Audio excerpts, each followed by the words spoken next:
Rather than just focus on the block practice side of things and hitting 15, 20, 50 putts with my small baseline stroke to the same target, we want to introduce a little bit of variability. If we're going to adapt effectively to the golf course, we need to identify how far the ball travels if we take a stroke that's slightly smaller and slightly larger than our small baseline.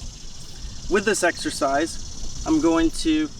hit a series of 5 putts with a stroke that's slightly larger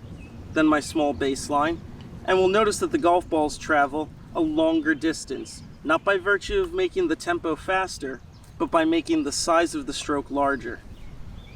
If I'm making the size of the stroke larger, I'm again going to want to hit a series of 5 putts and use pennies to mark where those golf balls are finishing in order to best identify if I need to hit a putt slightly longer than 10 feet, how much bigger do I need to make the stroke? When I've hit my 5 strokes with something slightly larger than my small baseline stroke, you'll see that I have a total distance here of about 15 or 16 feet for the length of putt, or the finishing distance of the golf ball. When I add my ghost hole to this location, you'll notice that it might be okay at a further distance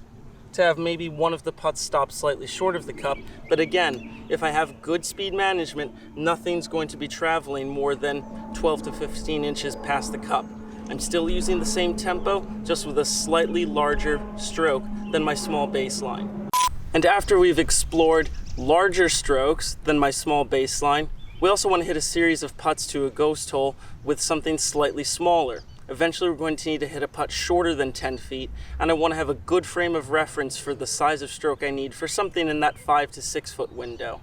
Because it's a shorter putt, you'll see all of my pennies, or where the ball stopped, is at least past the front edge of the cup, and again, we're very sharp with that 12 to 15 inches past the distance for my end result of the putt.